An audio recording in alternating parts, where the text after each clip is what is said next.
Algo que me gusta mucho del Antiguo Testamento es cómo nos narra la protección y el cuidado de Dios hacia su pueblo.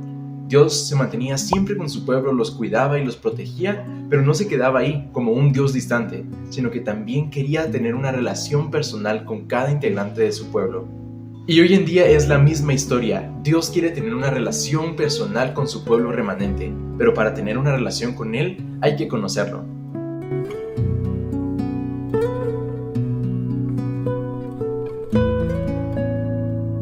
Pero para conocer a Dios hay que entender un par de cosas antes. Deuteronomio 29:29 nos dice: las cosas secretas pertenecen a Jehová, nuestro Dios, pero las reveladas son para nosotros y para nuestros hijos para siempre, a fin de que cumplamos todas las palabras de esta ley. Muchas veces tratamos de explicar la existencia de Dios por medio de intentos humanos, y nuestra mente humana no puede concebir la idea de un Dios eterno, un Dios tan grande, poderoso y sobre todo bondadoso. Por eso es importante conocer lo que dice 1 Corintios 2, del 13 al 14. De estas cosas hablamos, no con palabras enseñadas por la sabiduría humana, sino con las que enseña el Espíritu, acomodando lo espiritual a lo espiritual. Pero el hombre natural no percibe las cosas que son del Espíritu de Dios, porque para él son locura y no las puede entender, porque se han de discernir espiritualmente. Y es que Dios tiene cualidades tan grandes que nuestra mente no las puede concebir, y nosotros tenemos la responsabilidad hoy de aprender de Dios, pero por medio de la fe.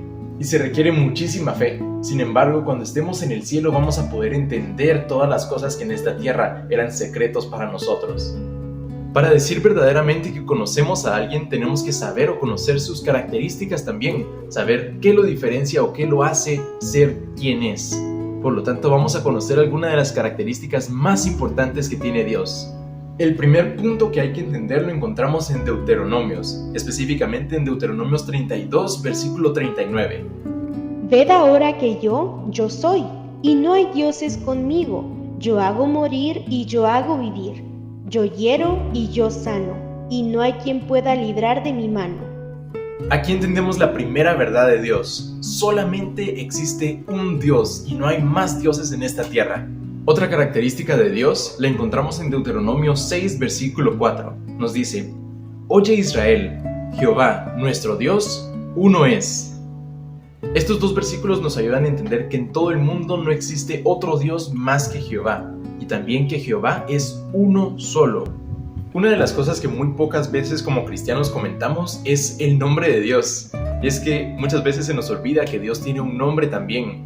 Y esto es muy importante porque en el Antiguo Testamento se mencionan muchos nombres con el que nombraban o llamaban a Dios. Cada nombre que el pueblo de Dios utilizaba para llamar a Dios era muy importante porque cada nombre era descriptivo, nos enseñaba una cualidad de Dios. Por ejemplo, uno de mis favoritos es Adonai, que significa el Señor. Esto no solamente nos hacía entender que Dios es supremo a nosotros, es superior a nosotros, sino que también debemos rendirnos ante Él para poder estar ante su presencia. ¿Y sabes cuál es el primer nombre que utiliza la Biblia para nombrar a Dios? Si nos vamos a los primeros versículos de la Biblia, Génesis 1:1, encontramos: en el principio creó Dios los cielos y la tierra. Sin embargo, el término que utilizan para poder nombrar a Dios en esta ocasión es Elohim. En el hebreo original la Biblia comienza Bereshit bara Elohim. Pero ¿por qué hace tanto énfasis en Elohim? Elohim es un nombre tan bonito, demuestra la supremacía de Dios como un Dios grande, como un Dios poderoso, y es la palabra principal que se utiliza en la Biblia para llamar a Dios, Dios.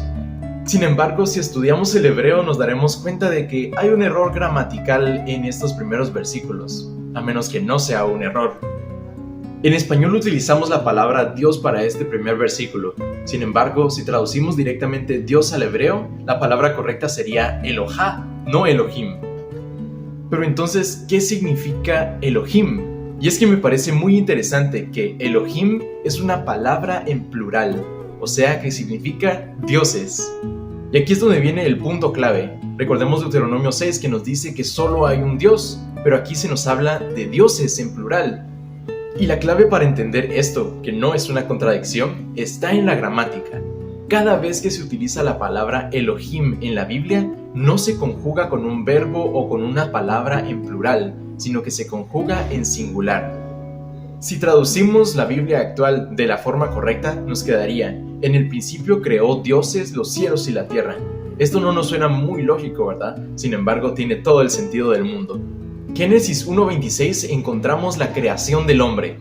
Entonces dijo Dios: hagamos al hombre a nuestra imagen, conforme a nuestra semejanza, y tenga potestad sobre los peces del mar, las aves de los cielos y las bestias, sobre toda la tierra y sobre todo animal que se arrastra sobre la tierra.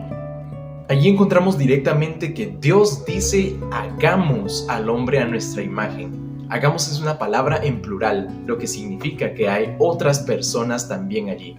Y si nos vamos al libro de Isaías, en el capítulo 6 y versículo 8, vamos a encontrar el llamamiento de Isaías, pero hay algo muy peculiar.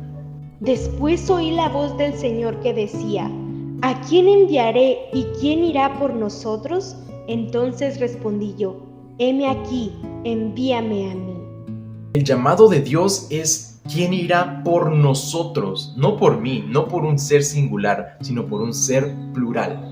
Y aquí nuevamente entramos en el dilema, porque para nosotros es inconcebible que un Dios o una persona pueda ser tres personas a la vez. Sin embargo, esto es una verdad bíblica. Entonces, si Dios es uno solo, pero dividido en más personas, entonces, ¿quién es Dios? Me gusta mucho conjugar la pregunta de esa forma porque es algo a lo que no estamos acostumbrados. Sin embargo, cuando Jesús estaba en esta tierra y fue bautizado por Juan el Bautista, habían tres personas que eran el mismo Dios en ese mismo instante. Las Escrituras nos dicen que cuando Jesús estaba siendo bautizado, una paloma descendió del cielo y luego se escuchó una voz que decía: este es mi Hijo amado. Y a través de este acontecimiento maravilloso es que encontramos a las tres personas de Dios. Una de las más fáciles de identificar es Jesús, quien estaba siendo bautizado en ese momento. Y cuando Jesús está siendo bautizado, vemos al Espíritu Santo bajar representado por una paloma. Y por último, escuchamos una voz potente que dice: este es mi Hijo amado, Él es el Padre. Y entiendo que para nuestra mente pueda sonar como algo loco. Sin embargo, ya nos dijo Pablo que no examinemos las cosas espirituales con una mente natural. Uno de los ejemplos más utilizados para poder explicar la existencia de la Trinidad es el agua. Podríamos decir que Dios el Padre es el agua, la representación pura de Dios. Dios el Hijo es la solidificación de esa agua. Y por último, el Espíritu Santo es más un ente que no podríamos ver. El único problema con este ejemplo es que el agua no puede ser agua, hielo y vapor a la vez. Sin embargo, Dios muestra que es constantemente las tres personificaciones. Muchas ideologías muestran que Dios en el Antiguo Testamento se representaba como Dios el Padre.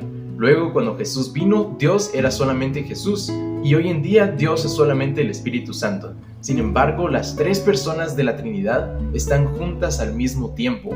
No son representaciones o no son formas en las que se da a conocer.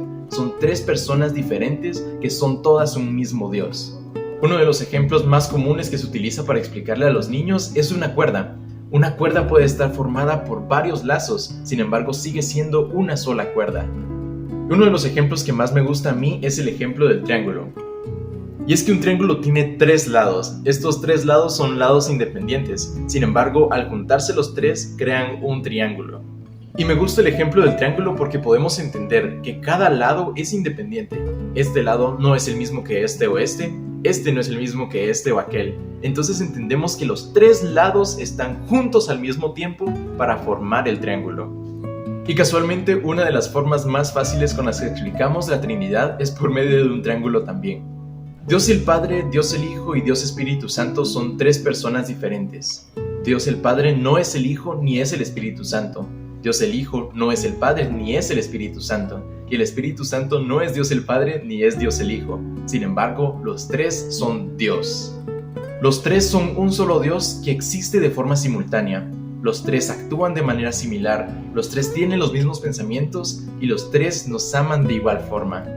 La Trinidad es un punto bastante complicado de explicar y hasta bastante complicado de entender. Sin embargo, por medio de la fe podemos entender que cada una de estas personas de la Trinidad tienen un papel indispensable y en los próximos videos estaremos hablando del papel de cada uno.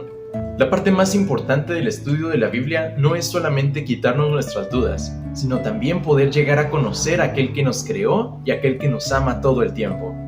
Gracias por acompañarme en este nuevo video y te espero en los próximos para que podamos seguir conociendo quién es Dios.